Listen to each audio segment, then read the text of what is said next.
Je suis toujours ici même sur le Festival du Polar à la plage, la 22e édition organisée par l'Association des Encres Noires. Et j'ai la chance d'avoir Alain Decker parmi nous et à côté de moi. Alain Decker, bonjour. Bonjour, merci pour l'invitation. Alors je me dépêche parce que voilà, il n'y a plus de stock. Bravo, comme on dit. Non, mais c'est vraiment génial, il y a un public qui est très passionné ici. Moi j'ai eu la chance de venir ici hier pour la première fois et j'ai vendu tous mes livres en 2 jours, ouais, c'est super. Donc oui, justement vous avez anticipé ma question, c'est donc la première fois que vous venez ici. Est-ce que vous connaissez déjà Le Havre ? Alors moi je suis d'origine américaine, ma grand-mère était américaine et elle est partie aux USA depuis Le Havre pour repartir vers son rêve américain. Elle est partie, elle avait 6 mois. Elle est revenue en France avant la guerre en fait, et moi je suis né effectivement en France du coup. Mais Le Havre non, pas vraiment.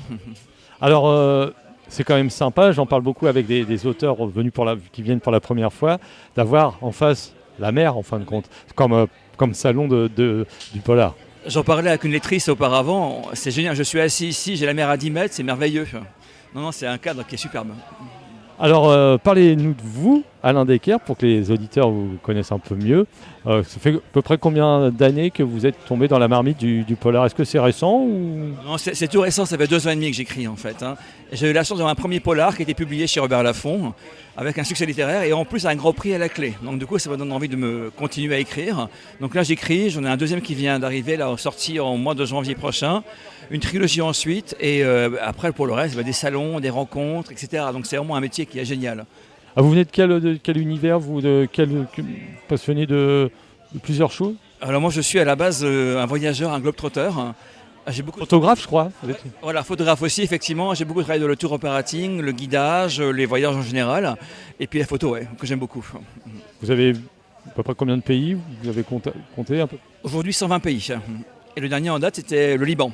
Voilà. C'est ce qui vous a donné envie, les voyages, pendant les escales un peu longues, des moments, d'écrire sur un carnet ? Ah oui, je suis encore à l'ancienne. Moi, j'ai un carnet avec un stylo à la main et pas un dictaphone.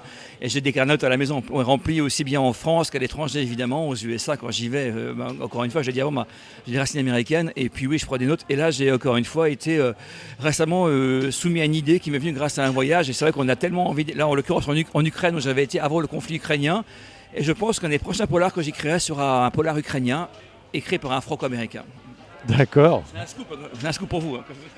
Ok, alors Jour de ténèbres, c'est votre premier roman en fin de compte.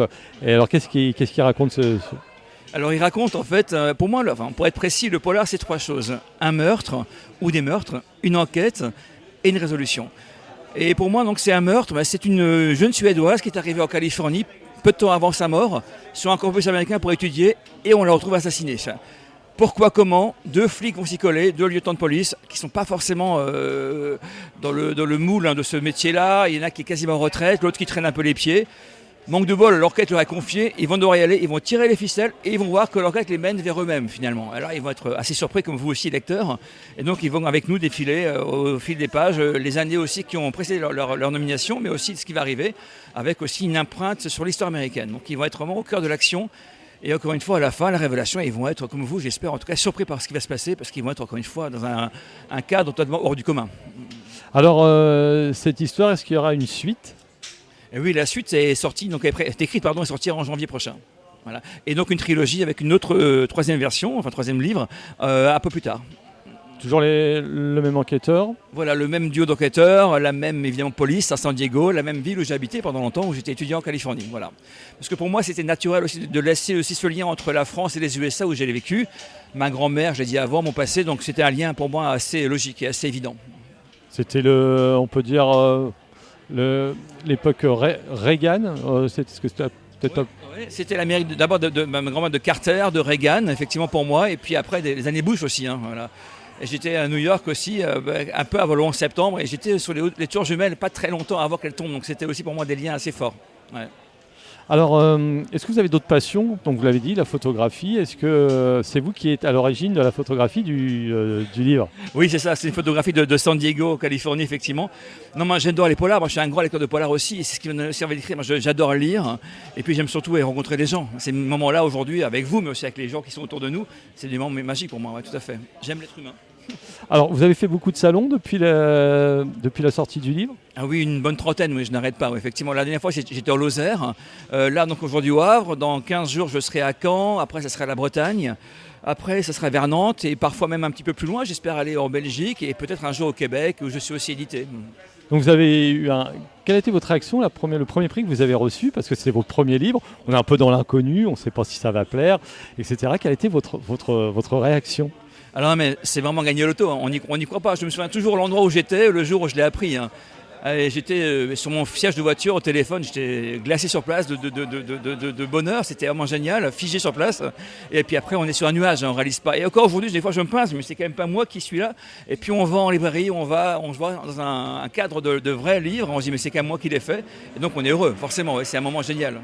Et alors en chanson, on dit toujours, les chanteurs disent quand on fait un tube c'est bien, mais le plus dur c'est d'en faire un deuxième parce que alors là c'est les auditeurs, mais les lecteurs vous attendent un petit peu entre guillemets au tournant. Vous ont tellement été contents du succès, enfin et vous content, voilà, c'est qu'il ne faut pas se tromper sur le deuxième. Non, c'est vrai, c'est un vrai challenge et donc j'ai voulu aussi garder, alors pour moi c'est aussi le livre, c'est une âme. Moi j'ai un ton aussi qui n'est pas que du noir, il y a aussi beaucoup d'humour dans mon livre, de la musique et j'ai gardé ça dans mon second livre. Donc on ne va pas dépayser, on va retrouver aussi une ambiance américaine évidemment, mais aussi une ambiance assez légère finalement, malgré le côté meurtre et tueur en série. Et puis aussi beaucoup d'humour, donc je pense que les lecteurs ne vont pas être déçus, ils vont continuer à retrouver le personnage avec ses tics, avec ses habitudes aussi de vie, parce qu'on suit aussi un couple de flics dans mon livre, et donc on va les suivre au quotidien, et je pense que ça aussi, ça va créer un lien avec les lecteurs, donc je ne suis pas très inquiet pour ça. En ce moment, hein, on sait qu'aux États-Unis c'est un petit peu compliqué, est-ce que vous avez le temps d'y aller, d'avoir des nouvelles un peu de votre famille là-bas? Alors non, mais ce qui m'est arrivé récemment sur un salon, j'y suis pas allé depuis 5 ou 6 ans, ça manque un petit peu, mais par contre ce qui m'est arrivé récemment, et ça m'a beaucoup marqué quand même, malgré tout, c'est qu'une dame est venue sur un salon me voir. Et donc moi je lui parle de mon livre, je dis voilà, il se passe aux USA, elle me dit mais jamais monsieur, jamais je donnerai 1 euro pour Trump. J'ai quel lien entre mon livre, Alain Decker, écrivain quand même franco-américain, et Trump? Mes droits vont à moi et pas au Parti républicain ni à Trump, donc c'était assez étonnant. Il y avait un peu un climat, c'est vrai, anti-américain il y a un petit moment, c'est vrai, mais de là à le subir sur un salon du livre, c'était assez démesuré. J'étais un peu marqué quand même, malgré tout, même si on prend ça avec un peu de recul. Mais bon, il y a quand même une part de racisme qui est quand même finalement assez violent, et ça reste marquant. Bah, je me doute, mais en tout cas, c'est réussi puisque vous repartez voilà, les mains vides. Tant mieux. Vous avez d'autres projets, d'autres salons, d'autres... Alors oui, c'est continuer à tourner dans les salons, effectivement, et puis aussi à continuer aussi à écrire, hein, parce que c'est important. Écrire, c'est vraiment pour moi aujourd'hui devenu une discipline qui est très stricte, dans le sens où j'écris tous les jours, hein.